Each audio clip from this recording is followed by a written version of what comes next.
mesdames et messieurs, la cour. Restez assis.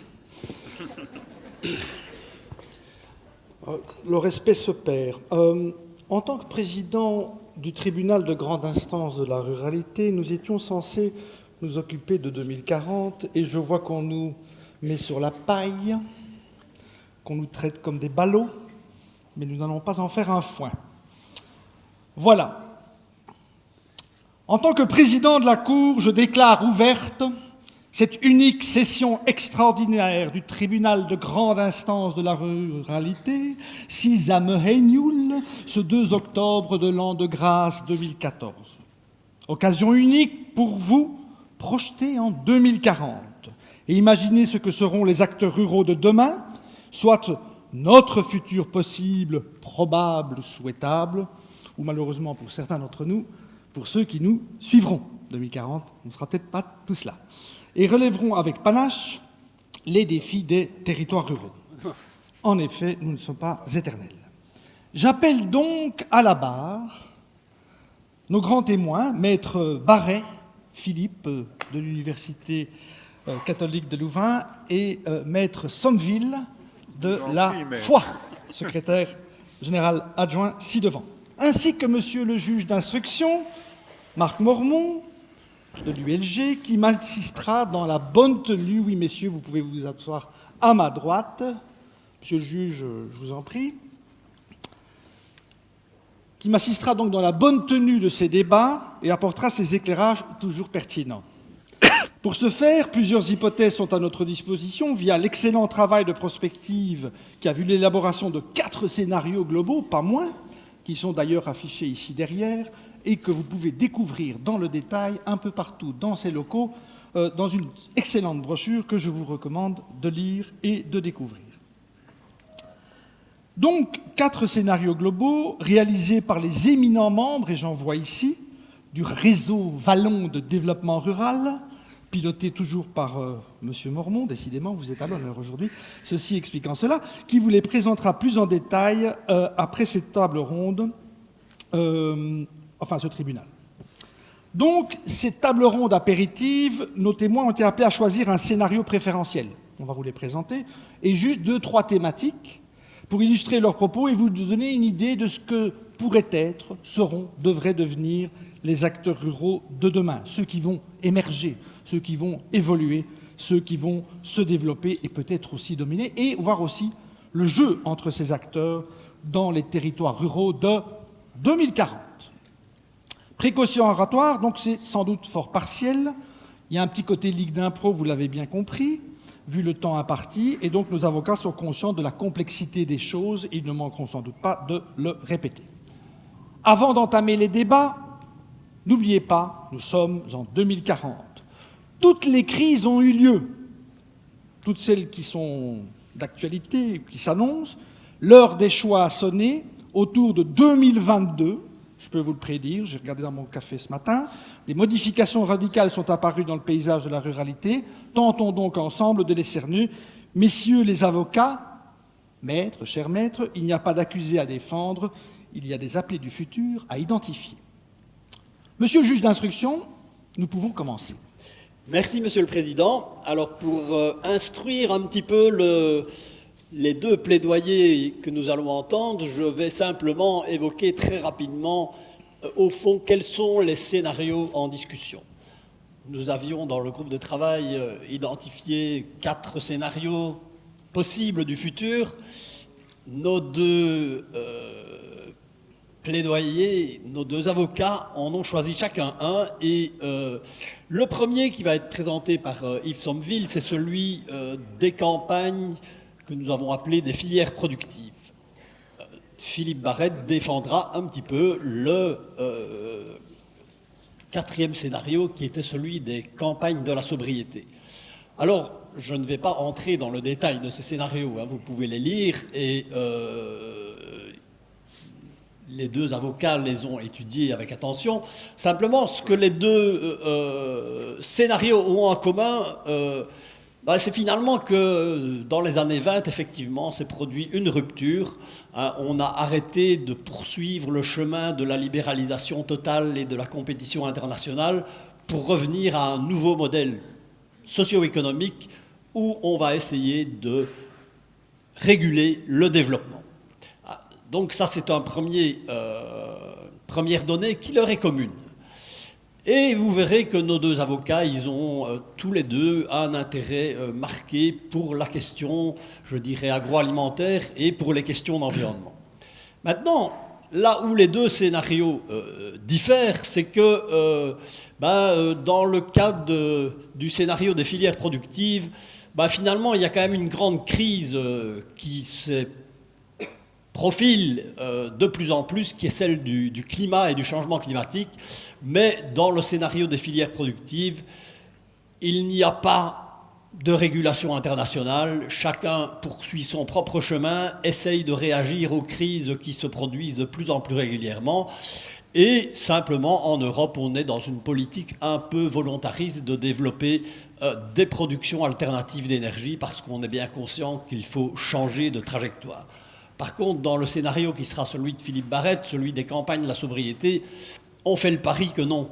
Le monde international s'est mobilisé et a pris en main cette question climatique et a développé des politiques internationales fortes. Deuxième différence, si vous voulez, c'est que je vous ai dit, ils ont en commun un modèle où on va essayer de réguler le développement, de l'organiser à partir des acteurs publics et de politiques volontaristes.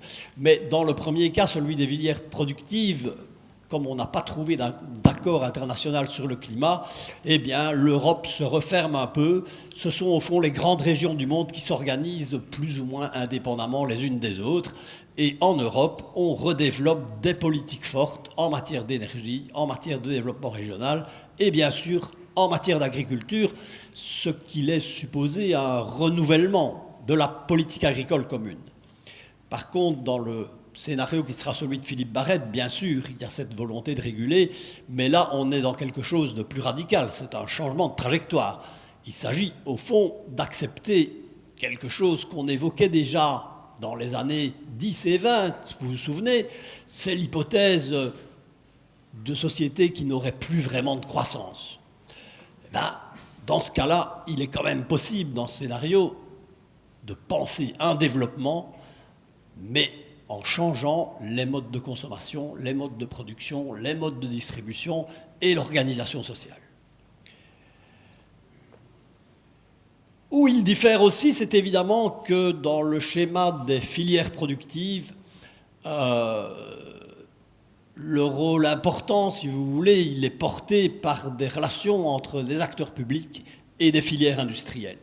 Et l'Europe, au fond, dans ce schéma où elle se referme un peu, elle essaye de développer des filières technologiques. Ce qui concerne évidemment le monde rural, parce que dans ce scénario, l'espace rural, il est plein de ressources possibles de redéveloppement. Vous voyez, acteurs industriels, acteurs publics.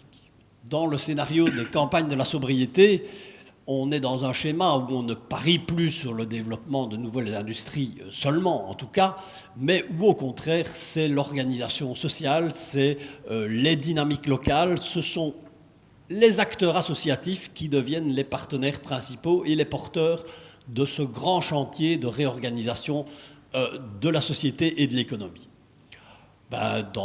Évidemment, ces deux scénarios-là, si vous voulez, ils ont des conséquences assez différentes sur l'espace rural, parce que dans le cadre de la campagne des filières productives, l'espace rural, il est organisé pour valoriser ses ressources dans des filières industrielles. Ça suppose qu'on crée des pôles de développement, qu'on organise la circulation et l'utilisation du territoire de manière efficace, et l'environnement, il est cadré un petit peu dans des espaces particuliers que sont les parcs naturels régionaux, qui sont devenus au fond, eux aussi, des pôles un peu de développement touristique et de protection des ressources naturelles. Dans le schéma des campagnes de la sobriété, on est dans un autre schéma d'espace rural. On est dans un schéma où on ne parie plus sur la croissance, mais où on parie sur la réorganisation. Et l'espace rural devient un espace mosaïque avec des grandes différences d'un espace à l'autre, parce que chaque petite région essaye de développer ses propres innovations, de développer ses propres modes de consommation et de préserver son cadre de vie. Dans ce cadre-là, c'est la nature ordinaire plus que la nature protégée qui a pris une importance. Un peu de dia. Merci, monsieur le juge. Vous intervenez quand vous le voulez pour poser des questions. Peut-être première chose concernant nos deux défenseurs, en 2-3 minutes comme ça, pourquoi est-ce que vous avez choisi votre scénario ou quelles sont vos préférences, les motivations? Maître Sommier.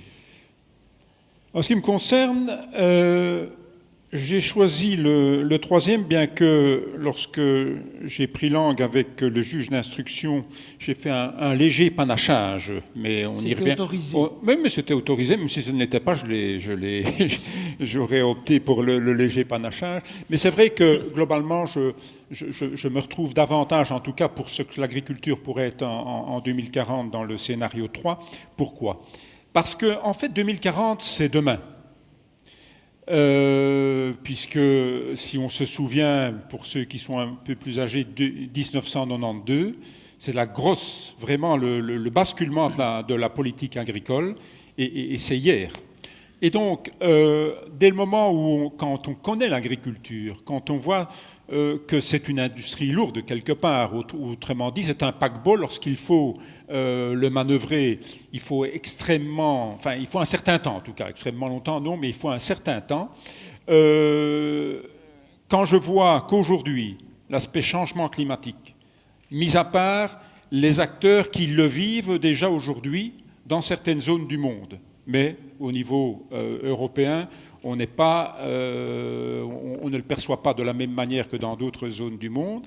Quand on voit l'approche internationale au niveau commercial, etc., on peut reparler tout à l'heure, notamment de cet accord qui est en cours, enfin en discussion avec les États-Unis, qui pourra avoir une influence pour moi extrêmement importante. Quand on voit ces différents éléments, la PAC, telle qu'elle est partie aujourd'hui jusqu'en 2020, l'aspect budgétaire, je me suis dit, eh bien, tous ces éléments-là font en sorte que, logiquement, le troisième scénario collerait davantage à ce qu'on vit aujourd'hui nous amènera demain. Ce n'est peut-être pas nécessairement le scénario qui, à titre personnel, mais voilà, objectivement, pour moi, ce serait le plus probable. Maître Barret, vous êtes dans la rupture, vous. Oui, je suis plus dans la rupture, et parce que je pense que le scénario de rupture est finalement le plus réaliste par rapport à la situation actuelle.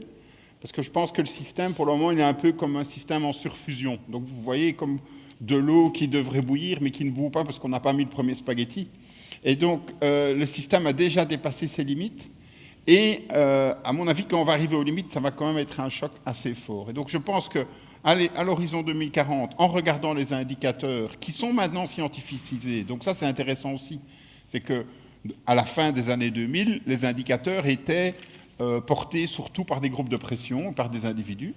Maintenant, il y a des recherches pointues, on les connaît sur le climat, mais il y en a sur d'autres enjeux, qui montrent qu'en fait, on a dépassé les limites. Donc ça, c'est la première chose. La deuxième, c'est que j'aimerais bien une autre vision du risque. Et donc, je pense que le risque est souvent un facteur de conservatisme pour le moment, alors que je pense que le risque pourrait être un facteur d'avenir. Et dans le scénario de sobriété, je vois cette idée de pari. Par contre, pour prendre l'image du paquebot de mon cher collègue, si l'agriculture conventionnelle ou le modèle actuel est un paquebot, il y a pour moi deux options. Il y a une option plus canoë et une option plus mutinerie. Et moi, je serais plus pour l'option mutinerie. Donc l'option canoë, c'est je quitte le paquebot et j'invente des nouveaux modèles et je me dis qu'à un moment, tout le monde va se retrouver en canoë. Ça, c'est une option. Moi, je serais plus pour une option, le paquebot, il faut le prendre au sérieux et je suis d'accord sur le fait que le secteur existe, que des acteurs existent, font leur boulot. Et donc, le nier, c'est non seulement irréaliste, mais c'est incohérent si on veut préparer l'avenir. Par contre, préparer une petite mutinerie, pas spécialement prendre le pouvoir, mais pour faire un peu changer la timonerie et les directions du paquebot, je pense que ce ne serait pas une mauvaise idée. D'accord. Vous auriez pu choisir le Titanic, ce qui aurait été plus embêtant. Ah oui. Maître Somville, on va rentrer dans le vif du sujet, puisque vous savez, le temps nous est compté, donc je sens que vous avez déjà envie de répondre. Donc vous pouvez utiliser la barre, puisqu'on va commencer par votre scénario. Donc si vous voulez bien vous lever, comme ça vous pourrez déployer tous vos arguments. Oh, j'en ai pas des tonnes, hein. Ah, mais attendez, Mais on va puisqu'on voir. n'a pas le temps. Non, On non, m'avait mais dit au téléphone on qu'on va n'avait être pas con- beaucoup on va de être temps. concis, hein, on va être Mais concis. moi, je voudrais... Donc, c'est ça. Je vais... Donc on démarre sur... vous avez choisi plusieurs thèmes. On va démarrer sur l'agriculture, le paquebot si vous voulez, pour voir comment le faire évoluer. Et vous avez insisté sur une agriculture familiale d'un côté, sans doute avec un modèle derrière, et les grandes cultures, donc une logique plus industrielle. Et je vous rappelle à tous les deux, pensez acteurs. Donc quels sont les acteurs qui jouent un rôle clé dans vos scénarios? Allez-y. Bon, justement, moi, je voudrais déjà réagir à Maître Barré, alors on va jouer comme ça. Lorsqu'il parle du paquebot, de la mutinerie, etc., je dirais qu'il y a une chose qu'on ne doit pas oublier. Je vais commencer par celui-là, le premier. C'est l'acteur, ce sont les acteurs que sont les agriculteurs. Et donc, moi, je ne crois pas au grand soir, parce que, par respect pour les acteurs qui sont, quels qu'ils soient, mais qui sont vraiment tous les jours au niveau de leur exploitation, qui doivent gérer la réglementation qui est de plus en plus complexe, qui doivent gérer la volatilité des prix, qui doivent gérer le remboursement, etc. Donc c'est dans ce sens-là, c'est pas par frilosité que je choisis le scénario 3, hein, je peux comprendre, c'est très intéressant d'avoir le scénario 4, mais c'est parce que je suis tous les jours en contact et je vis vraiment avec les agriculteurs depuis quelques années et je continue à le faire. Donc c'est vraiment ce point essentiel. Alors, lorsque je parle dans les 3 points que je voyais le plus important, de l'agriculture familiale, comme ça on reste au niveau des acteurs. Vous avez évoqué, hein, c'est toujours un gros mot, on dirait, c'est assez comique. Hein, je m'attendais à ce que vous veniez avec ça, hein, monsieur le juge. Agriculture industrielle, il ne faut pas se méprendre.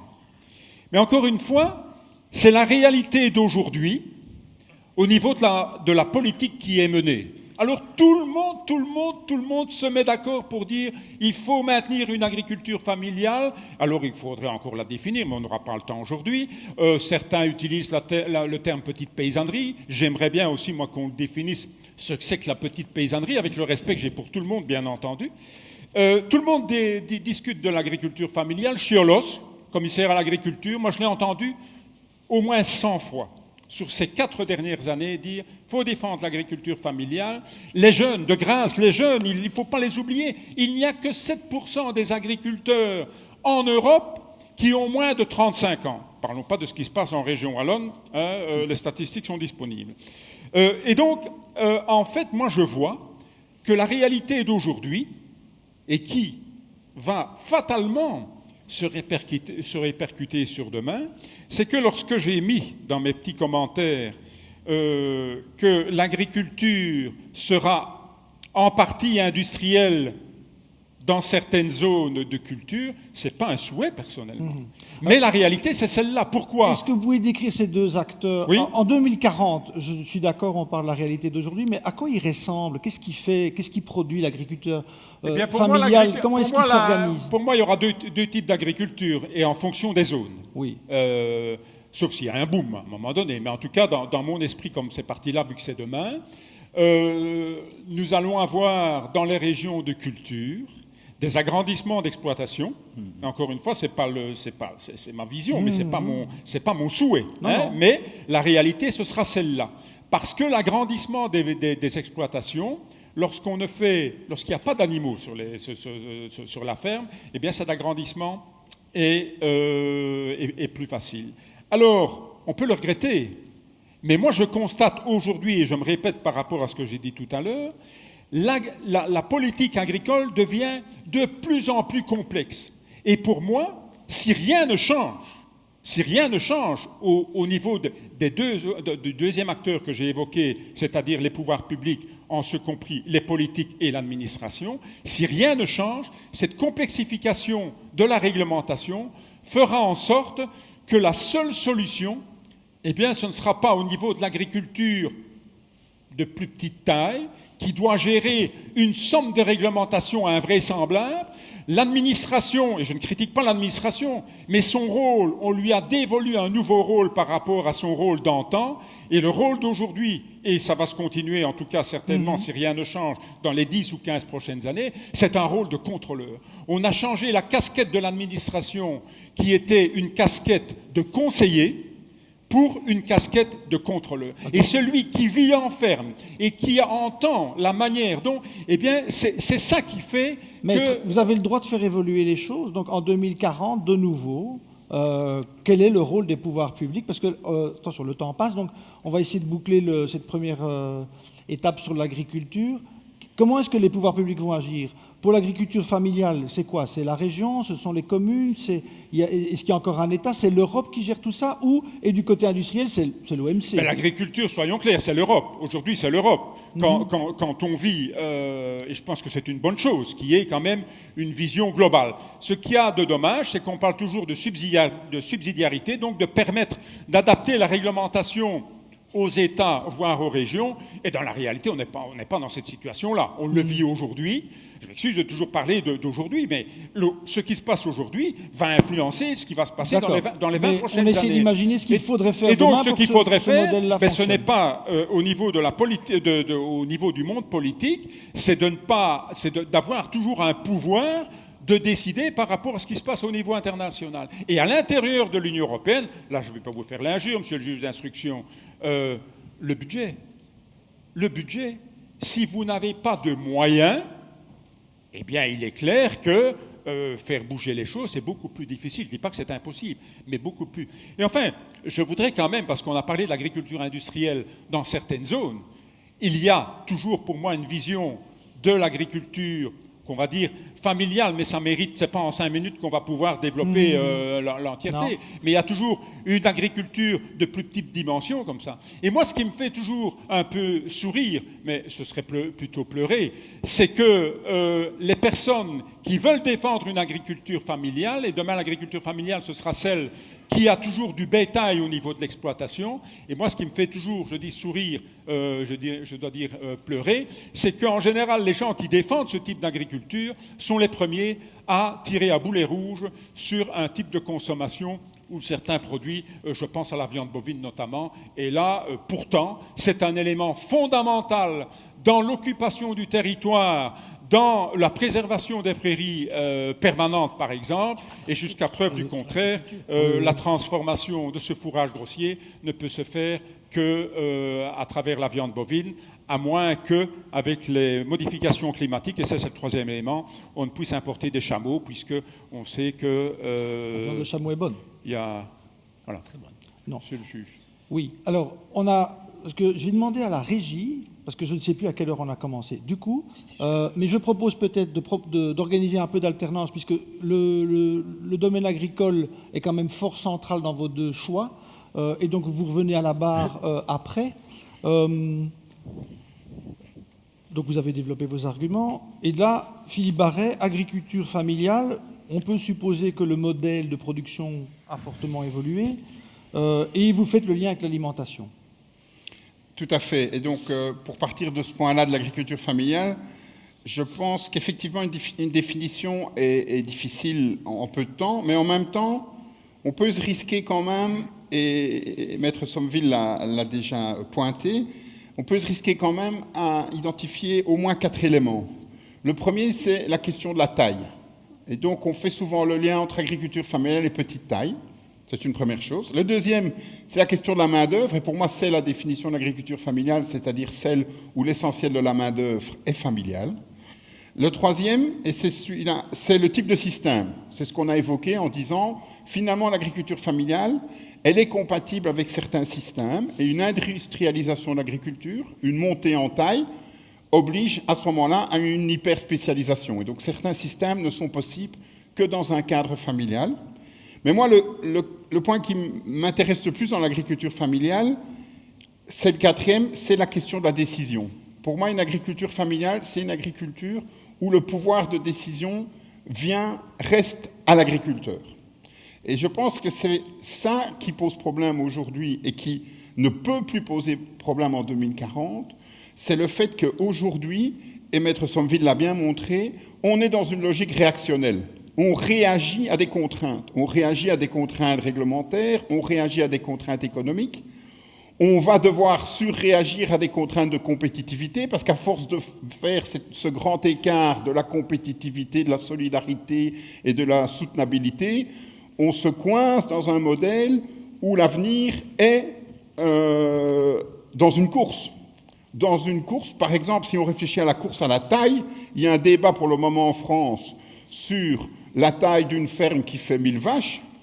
Il faut savoir que la plus grande ferme des États-Unis, qui est encore une exploitation familiale dans le sens où ça appartient à 2 personnes qui gèrent 300 autres personnes, elle fait 25 000 vaches, traite chaque jour. Et donc, est-ce que cette course à l'agrandissement des fermes fait sens à une échelle internationale ? Parce que je ne vois pas comment physiquement on peut mettre des fermes de 25 000 vaches en Wallonie. Et donc, si c'est un jeu-là qu'on joue, parce qu'on essaye de réagir par rapport à une compétition internationale, par rapport à des règlements, je pense qu'on fait en partie fausse route, parce que même dans ce modèle-là, on va perdre. Et donc, moi, mon souhait et la proposition, c'est de changer de modèle. Voilà, donc si ce n'est pas par la taille, pour la course à la taille, il y a quand même des organisations, des interactions avec d'autres types d'acteurs qui vont soutenir, renforcer cette agriculture-là. Elle est tournée vers un marché intérieur, essentiellement.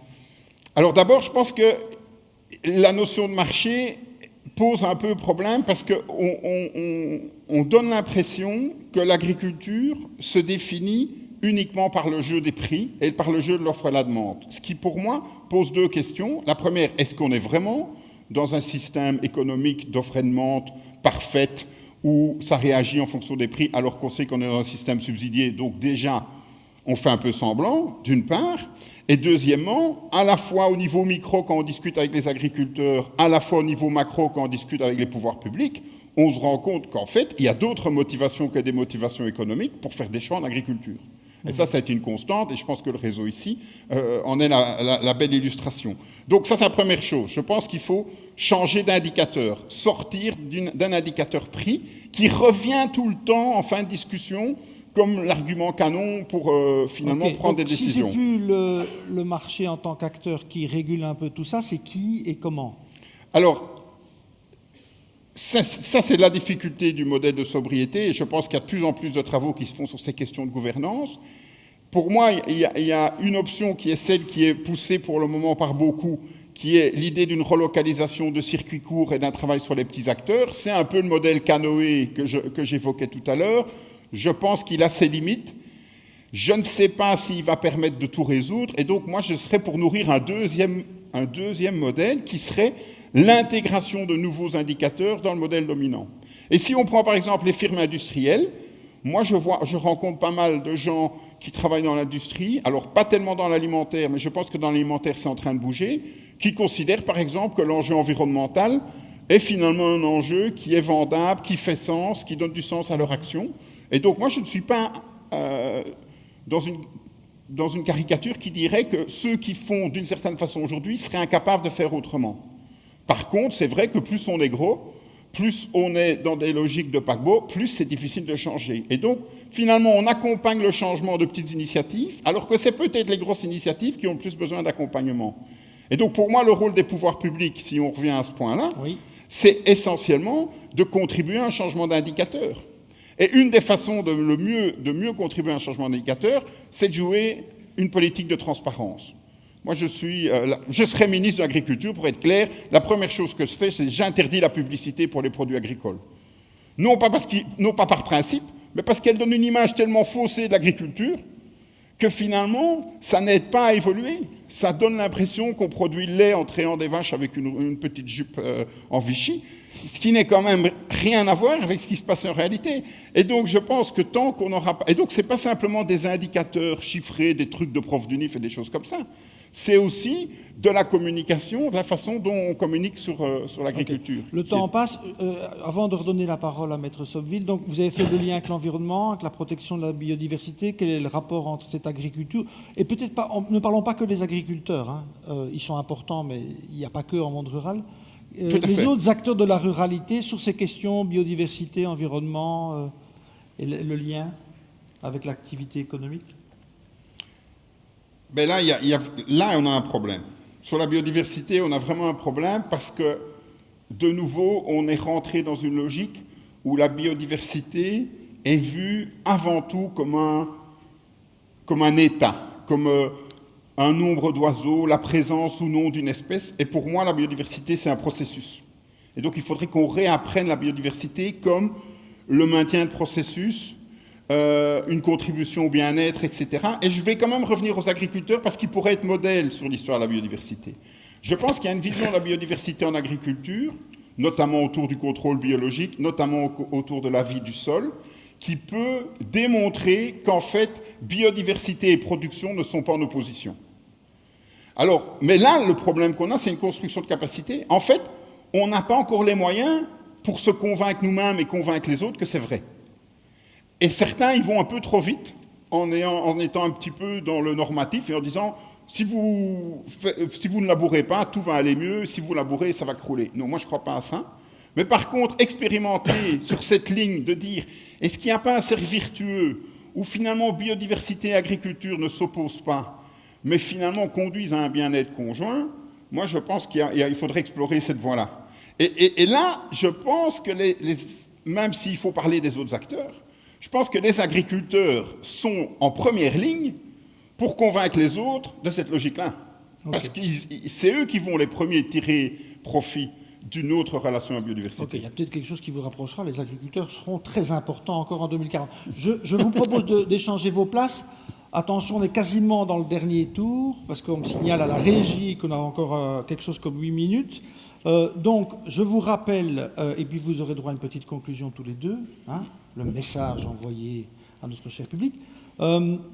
On a parlé d'agriculture, le lien avec l'environnement et le climat. Je vais peut-être regrouper les deux, et donc, en quelque sorte, tous les impacts que peuvent avoir nos activités sur des enjeux globaux. Et comment on va les gérer ? Avant dire deux mots même, mais vous m'avez fait dire, c'est pour parler aussi. Donc, et puis vous revenez sur vous.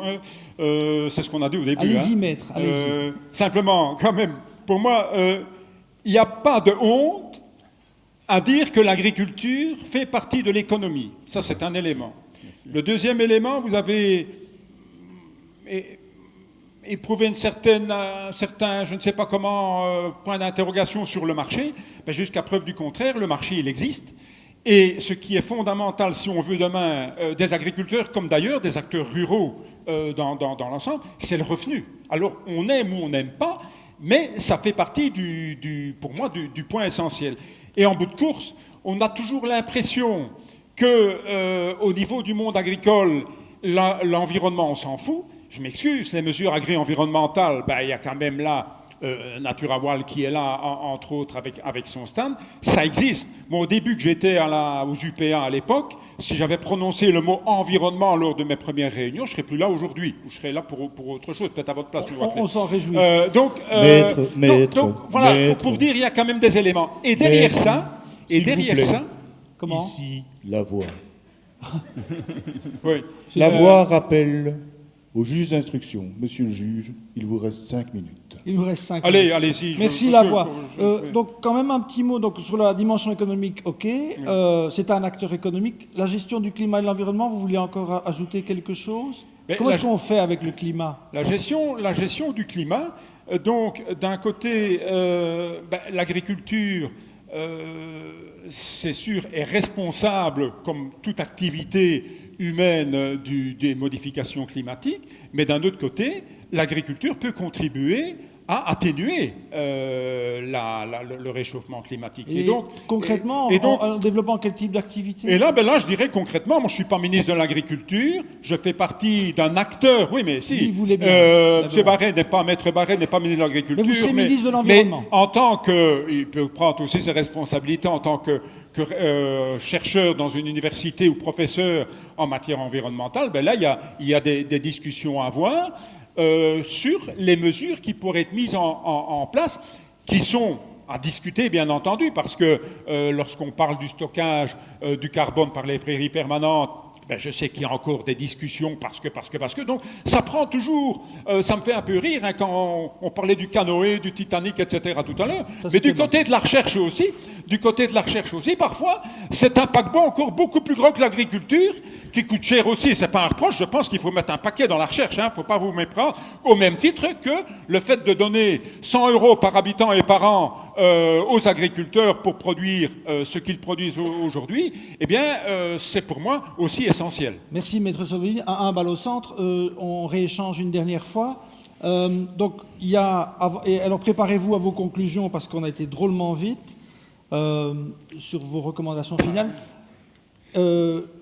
Donc, Moi, je voudrais... Oui. vous allez sûrement réagir, mais parlez aussi de l'énergie, puisque finalement, gérer l'énergie, c'est peut-être une manière de traiter une partie de la question climatique et de donner un rôle à l'agriculture, encore elle, qui est bien centrale aujourd'hui matin. Et à la recherche aussi. Ok, donc là je voudrais réagir sur un point qui va me permettre d'un peu clarifier mon propos, c'est la question des mesures agri-environnementales qui sont maintenant gérées par Natagriwal. Et donc les mesures agri-environnementales, en fait, elles illustrent bien ce que je voulais dire tout à l'heure. C'est qu'en fait, pour le moment, elles sont là pour compenser une perte de revenus au cas où l'agriculteur est plus attentif à la biodiversité. Et pour moi, c'est une incohérence totale. C'est une phase transitoire. Parce que, normalement, en étant plus attentif à la biodiversité, l'agriculteur devrait avoir plus de revenus. Et les Français viennent d'en faire l'expérience parce qu'ils ont voulu introduire une mesure agri-environnementale agroécologie pour les systèmes agroécologiques. Et cela a été refusé parce que la Commission a dit que dans les systèmes agroécologiques, l'agriculteur allait gagner plus. Et donc, on ne pouvait pas lui faire une compensation de revenus s'il gagnait plus. Et donc, je pense que c'est vraiment l'illustration de quelque chose qui, pour le moment, fait sens dans une transition, dans un monde où on est un peu dans le réactionnel et dans des compromis difficiles. Pour moi, dans le monde de 2040, les mesures agri-environnementales ne seront plus une nécessité, ce sera une façon de faire qui permet de gagner sa vie tout en produisant bien. Donc ça, c'est la première réponse. Sur l'énergie, elle va me permettre de répondre à la question... Une minute sur l'énergie, si vous voulez bien. Bien sûr. Donc l'énergie, pour moi, c'est aujourd'hui une des portes d'entrée les plus intéressantes en agriculture qui est peu valorisée. Je parlais tout à l'heure de diversité d'indicateurs. Pour moi, un indicateur énergétique serait vraiment quelque chose de compréhensible pour l'agriculteur, pour la chaîne, pour les filières et pour le consommateur. Il y a un travail à faire au niveau de la recherche, et là, je suis tout à fait d'accord, c'est vraiment le genre d'objets sur lesquels on devrait travailler beaucoup plus en recherche, de mieux quantifier l'énergie, dans une logique comparative entre agriculture. Parce que je pense que ce qui a manqué un peu dans le débat, c'était le S d'agriculture. Pour moi, à la fois au niveau mondial et au niveau belge, nous avons une diversité de façons de produire du lait, de façons de produire des légumes. Et donc, pour moi, un des objectifs de la recherche, c'est justement de permettre de nourrir ces comparaisons entre systèmes, non pas dans les logiques normatives, mais dans des logiques d'apprentissage. Merci. Je me concertais. Merci, maître. Alors, il est temps de passer aux conclusions. Je regarde mon collègue s'il souhaite, lui, dire quelque chose par rapport à ce qu'il a entendu. Et 1 minute chacun pour dire ce que vous n'avez pas eu l'occasion de dire, sachant que vous êtes resté fort centré sur les agriculteurs, mais ce n'était pas un mal en soi. Et donc, y a-t-il, parce qu'il y a quand même des gens inquiets dans la salle, des acteurs qui auront disparu, est-ce qu'il y aura encore des GAL, des parcs naturels, enfin, vous voyez, tous ces gens-là, l'associatif, qui sont peut-être un peu inquiets. Vous n'avez pas beaucoup parlé d'eux. À vous, monsieur le juge. Un petit mot. Je pense que je reste un petit peu sur ma faim après ces deux plaidoyers. D'une part, parce que je pense que ce qu'on ne m'a pas expliqué, c'est comment on allait sortir de ce qui a quand même commencé dans les années 10, c'est-à-dire ce que j'appelle la financiarisation de l'agriculture, c'est-à-dire l'emprise petit à petit du système financier sur l'agriculture très productive. Je ne sais pas si vous vous souvenez, mais en 1910, il y a d'énormes investissements du Crédit agricole français en Roumanie pour développer une agriculture sur le modèle américain. Ça s'est développé. Comment est-ce qu'on a arrêté ça? Et d'autre part, il est peut-être un peu dommage qu'on en reste à une question purement agricole, et j'aurais souhaité qu'on se pose peut-être, parce que c'est pour moi un des vecteurs de ce qui a fait changer les choses en 2040, c'est qu'on ne parle plus d'agriculture, mais d'alimentation et de choix de consommation alimentaire, et pas seulement de choix agricoles. Merci. Merci, monsieur le juge. Donc vous n'avez plus le droit de prononcer le mot agriculteur et agriculture dans vos conclusions, si c'est possible. Je suis un gentil toutou, je ne prononce plus le mot que vous avez évoqué.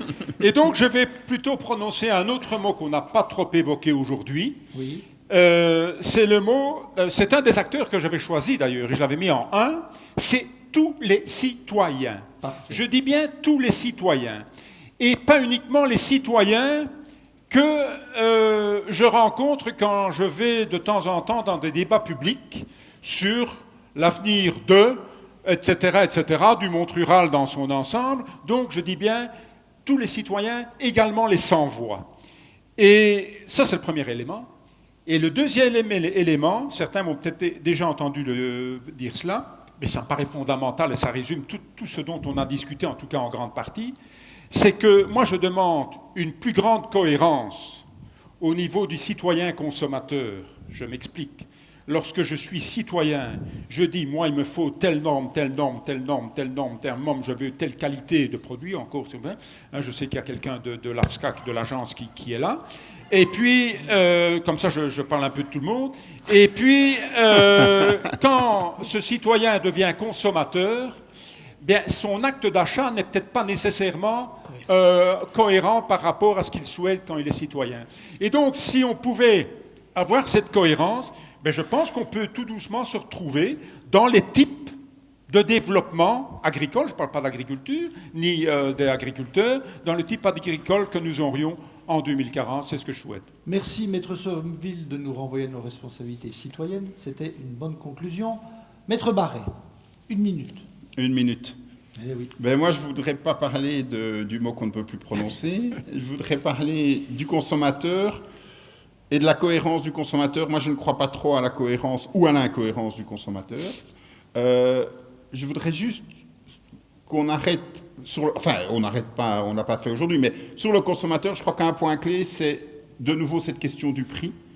Et en un mot, je voudrais dire, changer les prix ou changer les comportements ne suffira pas à faire changer le système, parce que c'est plus systémique que ça.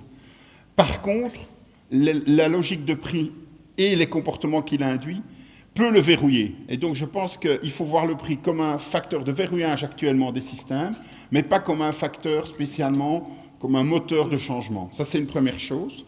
Et la deuxième chose que je voulais dire, c'est que moi, je ne crois quand même pas à une convergence. Je crois qu'on va vers plus de diversité et qu'au niveau des acteurs, on va aller vers des nouvelles alliances entre les acteurs, mais dans un système qui restera diversifié.